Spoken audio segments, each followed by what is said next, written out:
Pourquoi je crois que la Bible est vraie?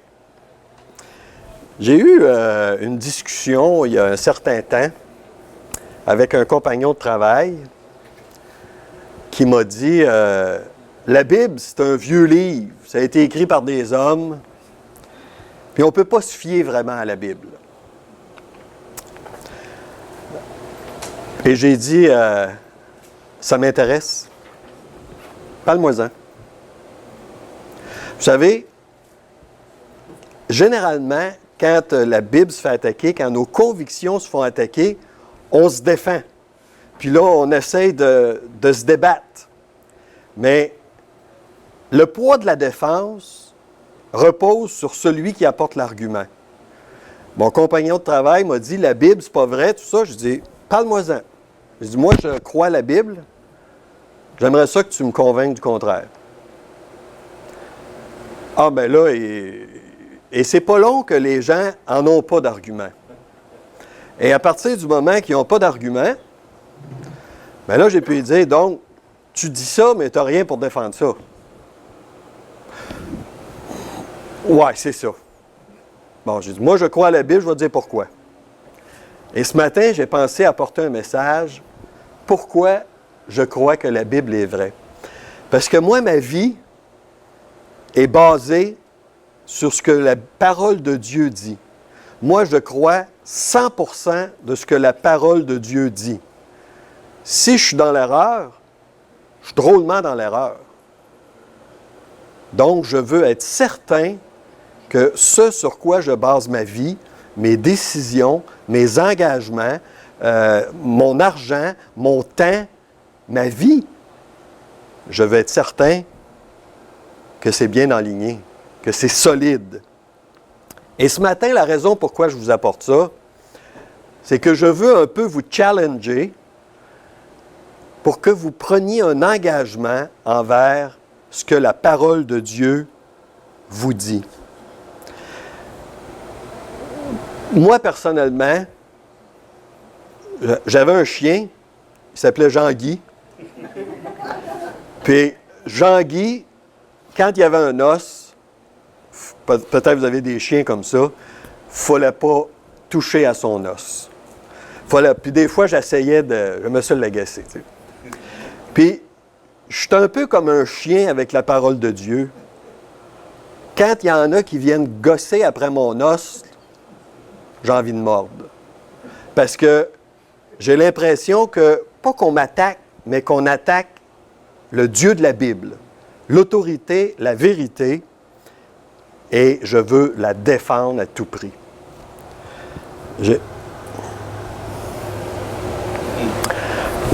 J'utilise un GPS des fois. On est allé en Europe au printemps, moi et mon épouse, puis on avait un GPS. Puis en Europe, contrairement ici, il y a des belles autoroutes, c'est pas dur de se rendre à Trois-Rivières, mais là-bas, il y a des petites routes, des routes ça ne rencontre pas, c'est à peine un auto de large. Des fois, c'est dans le champ. J'ai dit à Christine, ferme ça. Je ne veux pas me fier à ça. Je ne peux pas me fier à ça parce que je t'inquiète. Quand on n'a pas de ressources sur lesquelles on peut se baser avec certitude, on est dans la misère. Et j'ai réalisé que le cœur ne peut pas exalter, ne peut pas s'engager dans ce que la raison rejette. Si ma raison rejette quelque chose, mon cœur ne sera pas engagé. Et ce matin, je veux que notre raison, je m'adresse à votre raison, que notre raison, notre intellect, prenne un engagement envers la parole de Dieu. C'est un sujet extrêmement important. Il y a un scientifique qui est né en 1623, qui est mort en 1662. C'était un mathématicien, Blaise Pascal. Je ne sais pas s'il y en a que ça leur dit quelque chose. Un mathématicien, un physicien, un inventeur, un philosophe et un théologien. Et Blaise Pascal a dit ceci. Blaise Pascal a dit « Je fais le pari que Dieu existe. Si je perds rien. Et si je gagne tout. Blaise Pascal est un homme intelligent. Et je vous demande pas de faire le pari, parce que j'aime pas ce mot-là, de parier, mais encore une fois, et je vais insister, de s'engager. Est-ce que ça fait une différence de croire ce que la Bible nous enseigne? Et en êtes-vous absolument convaincu? Si quelqu'un vous demandait la raison de votre foi, seriez-vous capable de défendre votre foi? De défendre avec, pas nécessairement de grands arguments, mais avec une conviction. Et ce matin, je veux vous encourager, vous équiper personnellement. Donc, je m'adresse à votre intellect.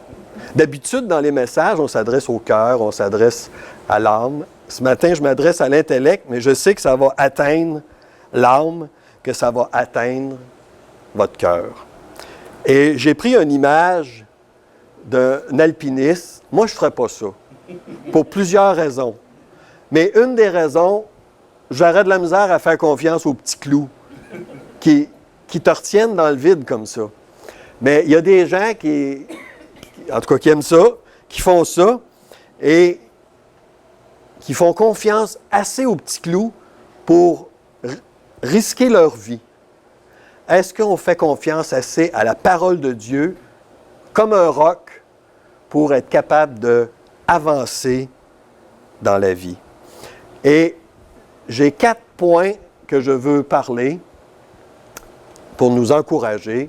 La cohérence de la Bible, des preuves scientifiques, des preuves archéologiques et des preuves prophétiques. Et je vais essayer de ne pas être compliqué. Il y a des mots, des fois, qui peuvent être compliqués, mais ce n'est pas les mots qui sont importants, c'est la pensée, c'est ce que ça nous apporte au niveau de l'assurance de la parole de Dieu. Et le premier mot, c'est la cohérence. Ça veut dire que la Bible est cohérente. Elle fait du sens. Ce n'est pas un livre qui n'a pas d'allure, un livre qui nous raconte toutes sortes d'histoires invraisemblables. Je vais vous montrer des faits qui sont dans la Bible et d'autres qui sont en dehors de la Bible pour nous montrer que ce qui est écrit fait du sens. Et je vous demanderai de tourner dans le livre de la Genèse, au chapitre 21, chapitre 21 et au verset 10. Et le premier thème que je veux montrer, c'est les conventions et les coutumes sociales dans la Bible, particulièrement dans le livre de la Genèse. Une Bible? Voilà. Donc, les conventions et les coutumes sociales. Oui, chapitre 21, verset 10. Et vous connaissez l'histoire de Sarah et d'Abraham. Abraham qui a eu un fils avec sa servante, Agar. Et j'insiste sur le mot sa servante ou son esclave, Agar. Et après ça, Abraham a eu un fils avec son épouse, Sarah. Et on lit dans le chapitre 21 au verset 10, c'est Sarah qui parle.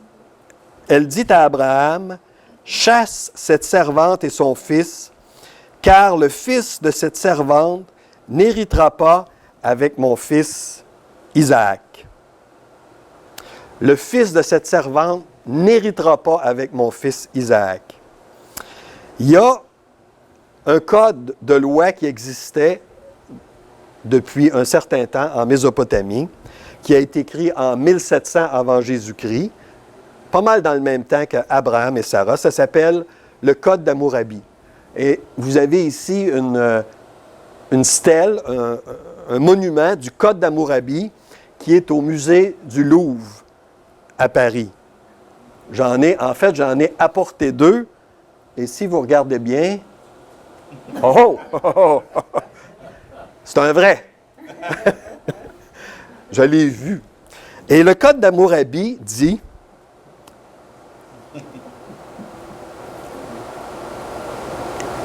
Le premier fils de la première femme d'un homme sera son héritier et non pas le fils de ses esclaves femmes. Dans les lois 170-171. Le premier fils de l'épouse sera l'héritier. Ce qu'on lit dans Genèse 21 est tout à fait conforme avec les conventions sociales. Sarah ne demande pas quelque chose d'extraordinaire, elle demande ce qui se faisait dans ce temps-là. C'était une coutume de faire ça comme ça. Je vous apporte autre chose. Genèse 37, versets 27-28. On va parler du prix des esclaves. Genèse 37, versets 27-28. Et il le vend. C'est l'histoire de Joseph. Joseph qui a été vendu par ses frères. Et la Bible fait une affirmation qui a l'air banale. Elle dit, ils le vendirent, ses frères, pour 20 cycles d'argent aux Ismaélites. Ils le vendirent pour 20 pièces d'argent. Est-ce que ça fait du sens, ça? Pourquoi il n'a pas dit 40 pièces d'argent? Pourquoi il n'a pas dit 5? Pourquoi il n'a pas dit 150? Évidemment, au cours des 2000 ans où l'esclavage a été permis, le prix des esclaves a fluctué, a augmenté, comme le prix du beurre aujourd'hui. Et si je vous disais, si on découvre, par exemple, dans 100 ans, quelque chose qui dit qu'en 2015, le beurre valait 35 piastres la livre, on va dire, ça n'a pas de bon sens. Ça ne valait pas 35 piastres la livre. On va mettre en doute ce document-là. Le Code d'Hammurabi, encore une fois, j'y reviens, donne le prix des esclaves selon les lois 116, 214 et 252. Et 3 fois dans la Bible, dans le livre de la Genèse, il est question du prix des esclaves. Dans le livre de la Genèse, avec Joseph, dans le livre de l'Exode, chapitre 21, verset 32, je vous le lis, ce n'est pas nécessaire d'y tourner. Si le bœuf frappe un esclave, homme ou femme, on donnera 30 cycles d'argent. Oups, c'est rendu à 30. Dans 2 Rois 15, verset 20, Ménahem, qui est un roi, leva 100 argent sur tous ceux d'Israël qui avaient de la richesse, afin de le donner au roi d'Assyrie. Il taxa chacun 50 cycles d'argent. 20, 30, 50. Plus que la Bible avance. Vous voyez, en vert, c'est le prix du Code d'Hammurabi. En blanc, c'est les 3 récits de la Bible. Vous voyez, les petits points blancs sont exactement sur l'inflation du prix des esclaves. Ça montre que la Bible, quand elle place un mot, elle dit quelque chose, c'est pas dit n'importe comment. Les auteurs n'ont pas raconté n'importe quoi. Et si je peux croire à ce qui est vérifiable, comme ça, je peux aussi croire à ce qui n'est pas vérifiable. Par exemple aux anges, par exemple à la vie éternelle.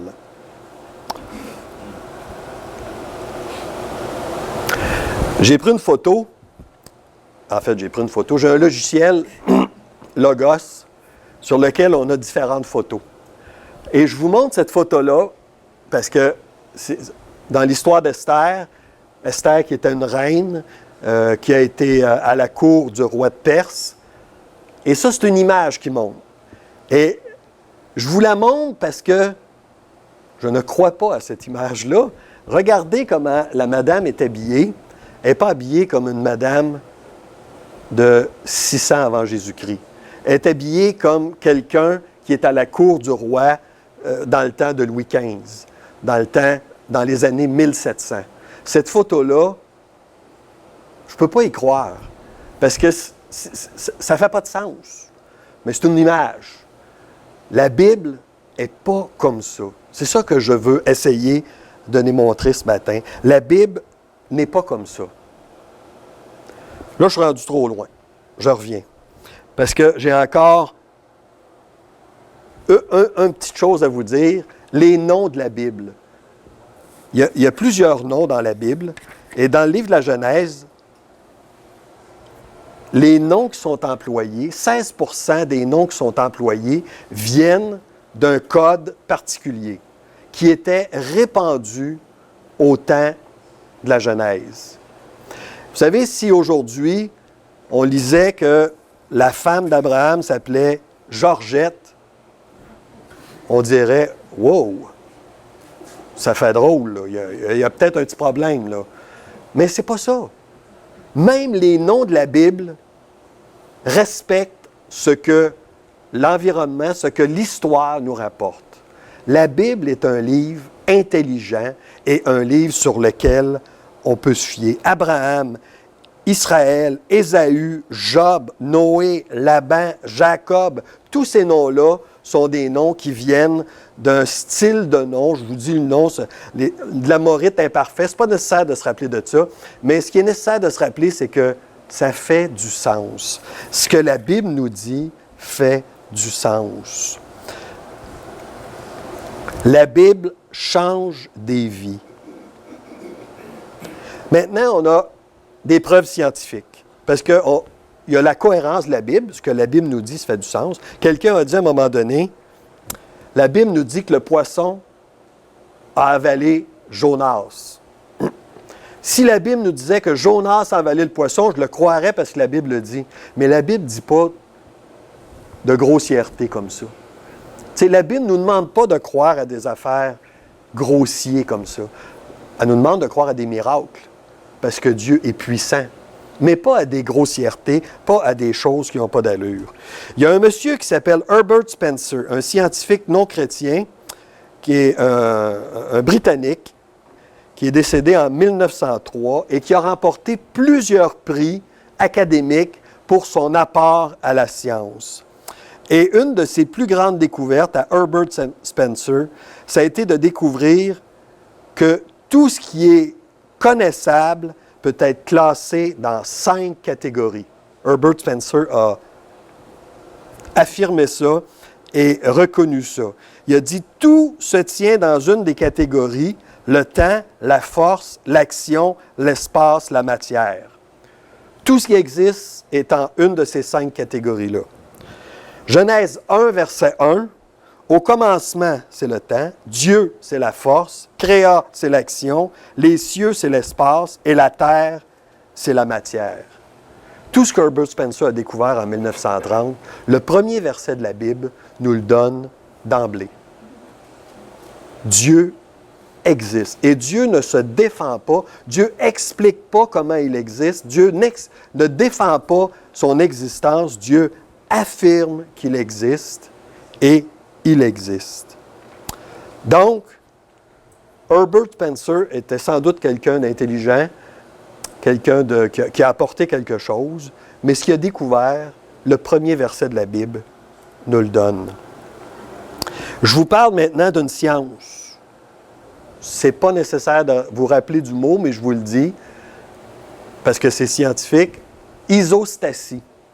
Isostasie, c'est la science de la parfaite balance de la Terre, que la Terre est parfaitement balancée. Il y en a ici qui jouent au basketball ou qui ont déjà joué à ça. Vous savez, le ballon, là, admettons que dans le ballon, à l'intérieur, je vais mettre un poids, je vais mettre quelque chose. Puis là, je dribble avec. Qu'est-ce qui va arriver? Il va partir partout, parce que ça prend une parfaite balance. Je vous rappelle que la Terre tourne sur elle-même à une vitesse impressionnante. Et si la Terre n'est pas parfaitement balancée, il va arriver la même chose qu'avec le ballon. Ésaïe 40, au verset 12, je vous lis le verset encore, je pourrais vous donner les versets à la fin, je ne veux pas prendre trop de temps. Qui a mesuré les eaux dans le creux de sa main, pris les dimensions des cieux avec la paume, ramassé la poussière? Qui a pesé les montagnes au crochet et les collines à la balance? Où étais-tu quand je fondais la terre? Je suis dans Job. Dis-le si tu as de l'intelligence. Qui a fixé les dimensions? Qui en a posé le cordeau? Sur quelle base sont-elles appuyées? Dieu affirme qu'il a parfaitement balancé la Terre. C'est lui qui a balancé la Terre. Une science a été découverte qui s'appelle l'isostasie, que la Bible n'est pas un livre scientifique, mais elle a des affirmations scientifiques, comme celle-là. Ça, c'est une affirmation scientifique que la Terre est parfaitement balancée. Je vous parle du cycle hydrologique. Vous connaissez le cycle hydrologique? L'eau dans la mer est évaporée dans les nuages, fait de la condensation, ça s'en vient au-dessus des terres, il y a de la précipitation dans les terres, les rivières, ça retourne à la mer, condensation, etc. On appelle ça le cycle hydrologique. Ecclésiaste 1, verset 6, « Le vent se dirige vers le midi, tourne vers le nord, il tourne encore et reprend les mêmes circuits. Tous les fleuves vont à la mer, et la mer n'est point remplie. Il continue à aller vers le lieu où il se dirige. Dieu est grand, mais sa grandeur nous échappe. Le nombre des années est impénétrable. Il attire à lui les gouttes d'eau, il les réduit en vapeur et forme la pluie. Les nuages laissent couler, ils la répandent sur la foule des hommes. » C'est exactement le cycle hydrologique, ça. Ce qu'on vient de lire, là, c'est une affirmation scientifique qui a été découverte et qui donne à la Bible une autorité, qui nous fait dire la Bible est un livre sérieux. Ce n'est pas un livre fantaisiste. Je vous en donne un autre. Ça, c'est Galilée, en fait. L'autre que je veux vous donner, c'est que la Terre est ronde. Vous allez dire, bien, tu ne nous apprends pas grand-chose, on le savait. Je ne m'attends pas de vous apprendre grand-chose. Je ne pensais pas. Je vous lis un verset dans le livre d'Ésaïe. « Celui qui est assis au-dessus du cercle de la terre. » Ça, c'est Ésaïe, 600 ans avant Jésus-Christ. Ésaïe dit, il n'a pas inventé ça lui non plus, il n'a pas étudié, c'est Dieu qui lui révèle le cercle de la terre. Il étend les cieux comme une étoffe légère, il déploie comme une tente, etc. Il étend le septentrion sur le vide. Le septentrion, c'est une constellation d'étoiles. Il étend ça sur le vide. Il suspend la terre sur le néant. La terre est suspendue sur rien. Galilée, qui a vécu en 1564, il est né en 1564, il est mort en 1642, qui a été contesté, a découvert que la terre était ronde. Il a été excommunié pour ça. Les Grecs enseignaient, peut-être vous vous rappelez, c'est Atlas. Atlas, le dieu Atlas qui tenait la terre sur ses épaules. Les hindous, en Inde, on croyait que la terre reposait sur le dos des éléphants et les éléphants sur le dos de plusieurs tortues. C'est ce que les gens enseignaient, c'est ce que les gens croyaient. Et je ne veux pas ridiculiser, je respecte, mais je veux simplement dire, la Bible est une classe à part. La Bible ne disait pas ça. La Bible disait exactement la vérité, même si cette vérité-là était absolument pas connue. La terre est ronde et elle est suspendue sur le néant. Le nombre des étoiles. Jérémie 33, verset 22. « De même qu'on ne peut compter l'armée des cieux, ni mesurer le sable de la mer. » 1 Corinthiens 15, verset 41. « Même une étoile diffère en éclat d'une autre étoile. » Dans les années 161, avant Jésus-Christ, à 126, l'homme a commencé à étudier l'astronomie. Et on pensait qu'il y avait 1080 étoiles. Ce nombre était assez précis, mais plus tard, on a réalisé qu'il y en avait plus, mais on ne savait pas combien. Peut-être 1056, peut-être 2000. La vérité dans notre système solaire, c'est qu'il y en a des millions. d'étoiles. Et la Bible, Abraham affirmait ces choses. Jérémie l'affirme, les psaumes l'affirment, la Genèse l'affirme, qu'on ne peut pas compter le nombre d'étoiles. Encore une fois, ça nous montre que quand la Bible dit quelque chose, elle est absolument exacte.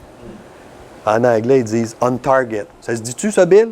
C'est ça que ça veut dire. Elle était sur la cible, toujours. Elle est sur la cible. Il y a une autre science qui s'appelle, en fait, c'est la conservation de l'énergie. La loi de la conservation de l'énergie. Vous connaissez peut-être cette loi-là. Rien ne se perd, rien ne se crée.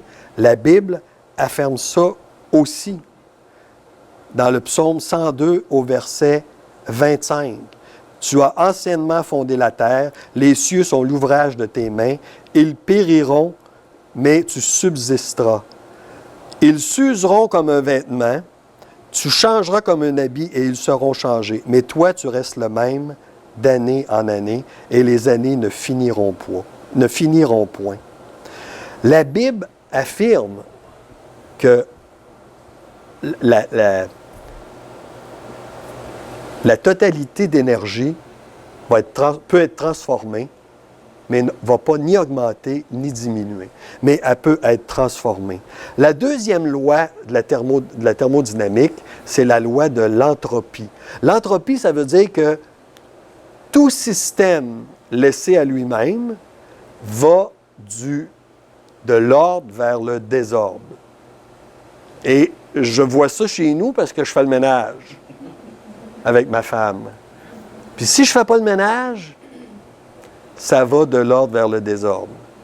Il y a de la poussière qui s'accumule. Vous savez, si on met un auto dans notre cour pendant 10 ans, c'est peu probable qu'elle va s'améliorer, comme un système qui s'appelle l'évolution nous dit.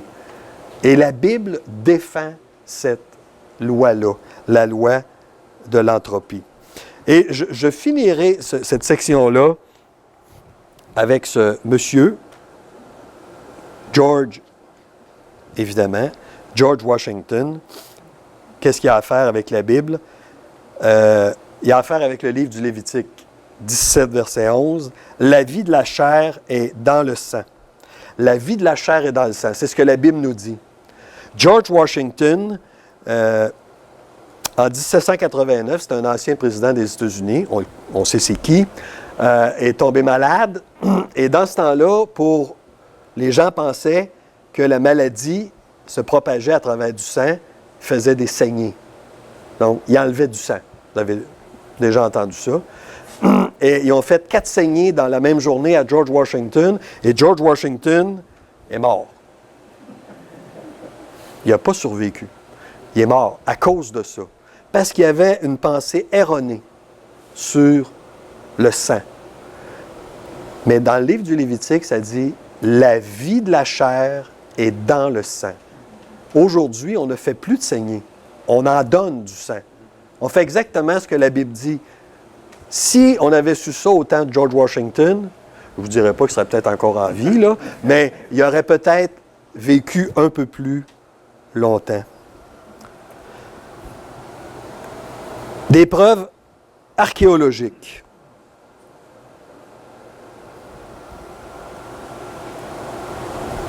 Jéricho. Vous connaissez l'histoire de Jéricho? Que le peuple d'Israël a fait le tour de la ville pendant 7 jours. Ils n'ont pas attaqué. Et le 7e jour, ils ont poussé des cris à l'Éternel. Et la Bible nous dit que les murailles se sont effondrées. Les murailles à Jéricho, il y avait 2 murailles.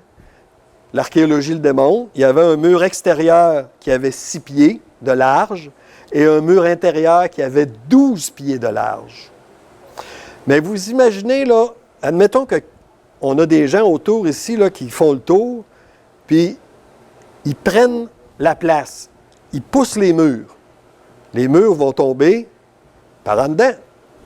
C'est logique. Quand on prenait une ville comme ça, on poussait les murailles, puis on rentrait dans la ville. Jéricho, l'archéologie démontre que les murailles ne sont pas tombées vers l'intérieur, mais sont tombées vers l'extérieur. Ce n'est pas les Israélites qui ont fait tomber les murs. C'est Dieu, exactement comme la Bible le dit. L'archéologie démontre ça. Et là, on n'est plus dans des pensées. On est dans des faits. Ça ne se discute pas. Ça se constate. On constate ça. Il y a un monsieur qui s'appelle Nelson Glueck. Je ne sais pas si je le prononce comme il faut, qui a vécu dans les années 1935. Et selon, je ne me rappelle plus de Britannica Encyclopedia, qui est quand même fiable, nous dit que Nelson Glueck, probablement un des meilleurs experts au monde de l'archéologie israélienne, a dit ceci. M. Glueck a dit « Aucune découverte archéologique n'a jamais réfuté un texte biblique. De nombreuses trouvailles archéologiques confirment clairement ou dans les détails des affirmations historiques de la Bible. De même, une évaluation exacte des descriptions bibliques a souvent conduit à des découvertes remarquables. » Lui, ce qu'il dit, c'est que jamais, ça veut dire, on comprend tout pas mal ce que ça veut dire, là, jamais une découverte est venue défaire un verset de la Bible. Jamais. Les gens qui nous disent, c'est écrit par du monde, ça fait longtemps. Oui, c'est vrai, mais l'archéologie donne raison à toute la Bible. Je vous parle du déluge. La Bible nous raconte le déluge. Et on croit ce que la Bible nous dit, que la terre entière a été inondée d'eau. 8 personnes ont été sauvées, Noé, sa femme, ses fils et leurs femmes. Mais ça, c'est un récit qui est dans la Bible. J'aimerais ça avoir d'autres appuis, parce qu'il y a juste la Bible qui parle de ça. Non, il n'y a pas juste la Bible qui parle de ça. Il y a un géologue, Hugh Miller, un Écossais, qui a vécu au milieu des années 1800, qui lui dit dans un de ses ouvrages, qu'il y a plus de 270 différentes nations, races, tribus, qui ont dans leur tradition des histoires d'un déluge. 270. En Nouvelle-Guinée, les Indiens sur la côte ouest américaine, les Indiens Papagos en Arizona, les Algonquins, les Indiens du Nord-Est, au Brésil, à Cuba, au Mexique, les Autochtones en Alaska, en Hawaï, les Lituaniens, en Inde, en Chine, en Égypte, racontent des histoires de déluge. Des statistiques intéressantes. 88% de ces histoires-là racontent qu'une famille a été sauvée. 88%. 70% parlent d'un bateau. 95% disent que la catastrophe est venue par un déluge d'eau. 66% racontent que ce déluge est à cause de la méchanceté de l'homme. 67% parlent d'animaux qui ont été sauvés. 57% disent que les survivants ont échoué sur une montagne. Et plusieurs d'entre elles utilisent une forme de nom comme Noé. La légende hawaïenne parle de Nou. Plusieurs parlent d'un arc-en-ciel, disent que 8 personnes ont survécu. Ça commence à faire un petit peu de crédibilité au texte du déluge. Il n'y a pas juste la Bible qui raconte cette histoire-là. Même s'il y avait juste la Bible, je la croirais. Mais il y a des récits extra-bibliques qui appuient ça. L'archéologie confirme beaucoup de récits du livre des rois, des chroniques, des stèles, je vous en ai montré, des monuments commémoratifs, des noms de rois comme David, les cèdres du Liban, les annales des batailles. Beaucoup de découvertes archéologiques viennent donner de la valeur au récit de la Bible. Je vais vous reparler tantôt dans les preuves prophétiques de la chute de Ninive. Mais ça a été découvert. L'archéologie atteste ça. La chute de Jérusalem devant Nebuchadnezzar, la chute de Babylone devant les rois, les Mèdes et les Perses, la libération des captifs détenus à Babylone par Cyrus le Grand, qui a été retransmise sur un petit cylindre qui est au Louvre, l'obligation pour les Juifs de quitter Rome pendant le règne de Claude. On lit ça dans le livre des Actes, que l'empereur Claude a obligé les Juifs de quitter Rome. C'est rapporté par l'historien Suétone, qui rapporte exactement cette chose-là. Il y a énormément d'archéologie qui viennent renforcer les histoires de la Bible. En plus de la science, en plus de la cohérence et en plus, finalement, des preuves prophétiques. L'État du Texas. Je ne suis jamais allé au Texas. Mais j'ai pris une petite carte parce que je sais que c'est assez grand. Il y a plus de 300 prophéties dans l'Ancien Testament qui ont trouvé leur accomplissement dans la vie du Seigneur Jésus. Plus de 300. Il y a un autre monsieur, je vous donne plein de noms ce matin, un monsieur qui s'appelle Peter Stoner, qui est un mathématicien. Et M. Peter Stoner a fait des calculs et il dit, on n'en prendra pas 300, on va en prendre 8. C'est quoi les probabilités pour que 8 prophéties de l'Ancien Testament se réalisent dans la vie d'un homme plusieurs années après, dans la vie de Jésus-Christ, exactement? Et M. Peter Stoner est arrivé avec le chiffre 10 exposant 17. 10 exposant 17, moi, ça ne me dit pas grand-chose. Mais M. Stoner, il a dit, « Je vais vous aider. » Il dit, « Vous prenez l'État du Texas et vous le remplissez de pièces d'$1, 2 pieds d'épais. L'État au complet, vous en pigez un, il faut que ce soit le bon. Ça, c'est 10 à la 17. 8 prophéties, pas 300, 8 dans la vie du Seigneur Jésus. Les prophéties sont une source d'autorité.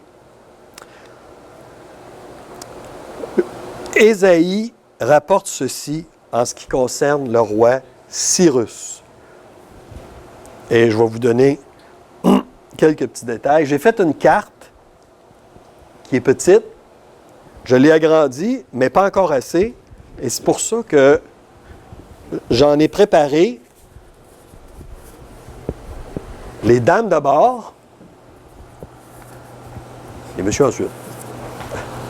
J'espère que j'en ai suffisamment. J'en ai 18 pour que vous puissiez voir Ésaïe et Cyrus.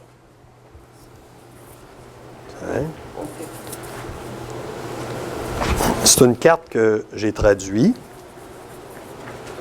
Donc, j'en prends pas le crédit. Je les vends 20 $. Non, c'est pas vrai ça. T'es loup dessus. Tiens. Puis il y en a pour le traducteur aussi. Vous voyez? Je vous lis la prophétie, puis après ça, je vais aller vous montrer ça sur la carte, vous allez pouvoir suivre. Israël, le peuple d'Israël a été déporté par les Assyriens. Les Assyriens, c'était un peuple méchant. C'était une puissance, une des premières puissances. Et les Assyriens ont déporté, je m'excuse là, de cacher du monde,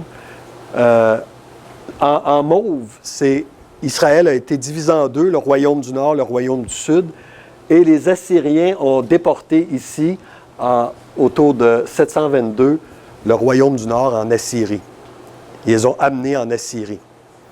Et le royaume du Sud a continué jusqu'à temps, dans les années 586, que Nebuchadnezzar vienne envahir Jérusalem et ramène le peuple en Babylonie. Et les Babyloniens, je vous dis ça rapidement, là, mais vous pourrez regarder ça sur la carte. Les Babyloniens, eux, ont été défaits par les Mèdes et les Perses. Et un des rois perses, Cyrus, en 539, a défait les Babyloniens et a permis aux Juifs de retourner chez eux. Ésaïe, il est ici, lui-là. Il a vécu entre 739 et 681. Cyrus, 540, 530. Il y a 150 ans d'espace entre les deux. Ésaïe a vécu 150 ans avant Cyrus. Et Ésaïe dit, au chapitre 45 et au verset 1, « Ainsi parle l'Éternel à son oint, à Cyrus. » Et là, on peut dire, pardon, comment ça que Ésaïe, 150 ans avant, nomme Cyrus. C'est qui Cyrus? On ne sait pas c'est qui Cyrus quand Ésaïe a fait sa prophétie. Nous, on ne le sait pas. Eux ne le savent pas. Bien, nous, on le sait. Eux ne le savaient pas. Probablement qu'Ésaïe ne savait pas, mais Dieu, lui, savait. Dieu savait le timeline. Quelqu'un a dit, en anglais, ça se dit mieux en anglais, « History is his story ». L'histoire, c'est son histoire. Et Dieu dirige toutes choses. Donc, Ésaïe a dit, « Ainsi parle l'Éternel à son oint, à Cyrus, qu'il tient par la main pour terrasser les nations devant lui et pour relâcher la ceinture des rois, pour lui ouvrir les portes afin qu'elle ne soit plus fermée. » Au verset 13, « C'est moi, Dieu qui parle, qui a suscité Cyrus dans ma justice, et j'aplanirai toutes ses voies. Il rebâtira ma ville et libérera mes captifs. » 150 ans avant que ça arrive, Ésaïe a fait une prophétie en disant, voici ce qui va arriver, mais encore de façon plus merveilleuse, voici qui va faire ça.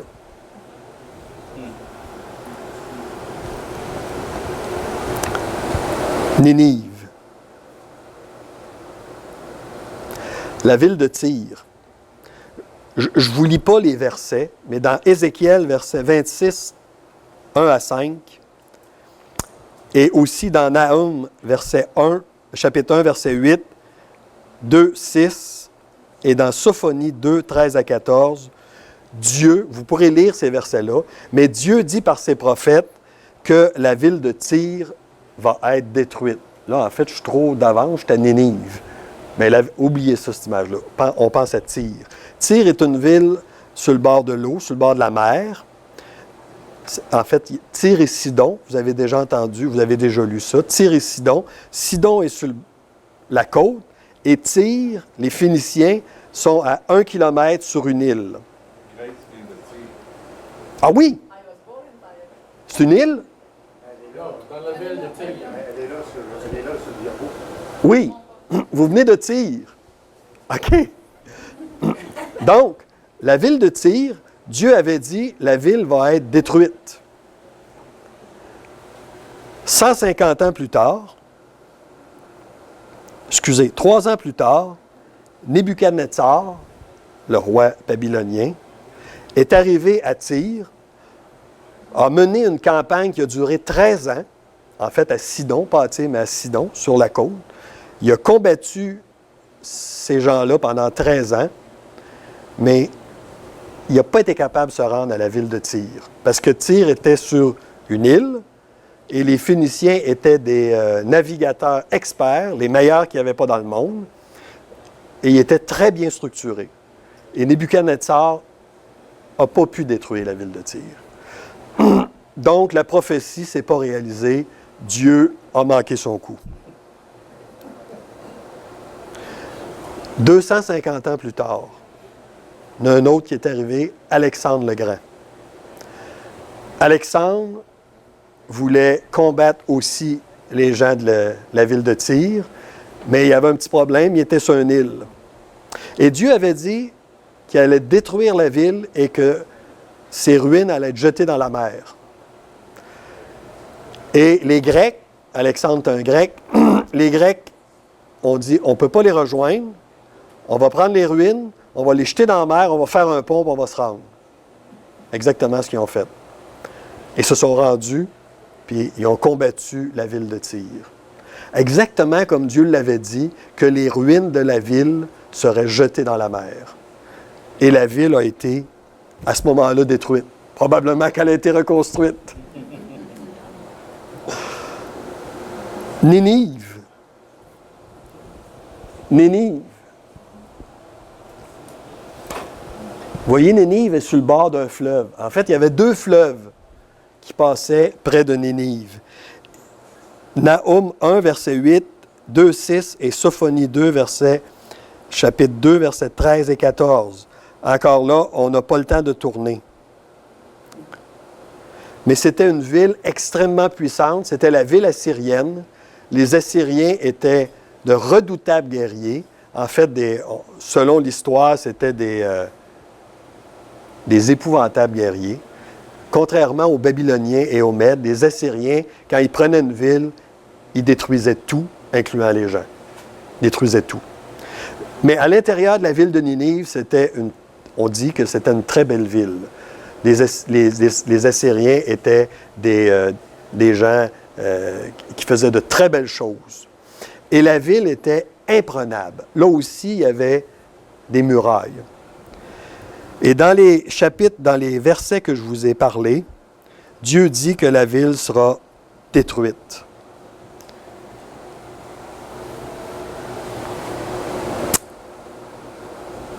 Les Babyloniens se sont rendus près de la ville de Ninive et ont réalisé. Le texte nous dit que la ville va être détruite par la crue des eaux.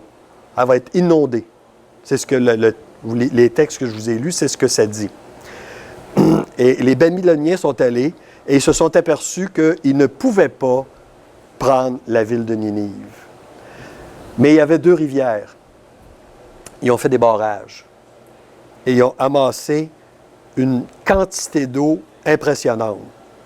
Et à un moment donné, ils ont ouvert les barrages. L'eau s'est en allée sur les murailles, a fracassé les murailles, et les Babyloniens sont entrés et ont pris la ville de Ninive. Comme la Bible dit, ça a été une crue des eaux. La Bible est un livre autoritaire. Un livre sur lequel on peut mettre notre confiance. Vous connaissez ce monsieur-là? Napoléon a dit « L'Évangile possède une vertu secrète, je ne sais quoi d'efficace et de chaleureux qui agit sur l'entendement et qui charme le cœur. L'Évangile n'est pas un livre, c'est un être vivant. » Napoléon a dit ça. Je ne pense pas que c'est un chrétien, mais Napoléon a été touché par la puissance de l'Évangile. Et ce matin, j'ai voulu apporter des éléments, des arguments pour nous convaincre que notre confiance dans la Bible est inébranlable. Absolument inébranlable. On peut, comme je vous ai dit tantôt, on peut vérifier les choses que la science, que l'archéologie, que les prophéties nous apportent. On peut vérifier que Jérusalem existe, qu'est-ce qu'il y a au nord, qu'est-ce qu'il y a au sud, on peut vérifier ça. Je ne peux pas vérifier que le ciel existe. Je ne peux pas vérifier les anges. D'ailleurs, quand des gens me demandent « Est-ce que tu crois aux extraterrestres? » je dis « Bien sûr. » La Bible appelle ça des anges. C'est des gens qui demeurent pas sur la terre. Ça c'est les extraterrestres, là, pour moi. Là. Mais si je peux confirmer ce qui est vérifiable, je peux être assuré de ce qui n'est pas vérifiable. Quand la Bible me parle de vie éternelle, je la crois à 100%. Quand la Bible me parle de péché, je la crois à 100%. Quand la Bible me parle du ciel et de l'enfer, je la crois à 100%. Quand la Bible me parle d'une conduite morale, je la crois à 100%. Parce que la Bible est un rocher, comme on a vu le monsieur qui est prêt après son rocher, là, elle ne nous laissera pas tomber. Ésaïe 30, verset 8, « L'herbe sèche, la fleur tombe, mais la parole de Dieu subsiste éternellement. C'est quoi votre verdict ce matin? Est-ce qu'on peut se fier à la Bible? Plusieurs domaines le prouvent, qu'on peut se fier entièrement à la Bible. Même si on n'a pas tous les arguments, même si on n'a pas tous les raisonnements, même si on n'est pas capable de tout expliquer, dans ma tête, je crois ce qui est écrit et mon cœur peut exalter, peut s'épanouir devant ce que Dieu me révèle dans sa parole. Que Dieu bénisse ces quelques pensées, on va prier. Notre Dieu et Père, on veut te remercier encore une fois parce qu'on ne se base pas sur un conte. Ce n'est pas Walt Disney qui a écrit ça. C'est toi qui as écrit ça depuis le ciel. Tu as inspiré des hommes pour que ta parole soit écrite et ta parole est la vérité. Ton Fils nous le dit dans l'Évangile, « Ma parole est la vérité. » Et nous croyons ça, notre Dieu, pas juste parce qu'on fait confiance. Oui, on te fait confiance, mais on croit ça parce que c'est intelligent, parce que c'est logique, parce que c'est fiable, parce que c'est, en anglais, ils disent « reliable », parce qu'on peut s'y fier. Merci, notre Dieu, de cette assurance que tu nous donnes, de ce rocher qui est ta parole sur laquelle on peut construire notre vie. C'est dans le nom précieux du Seigneur Jésus qu'on te prie. Amen.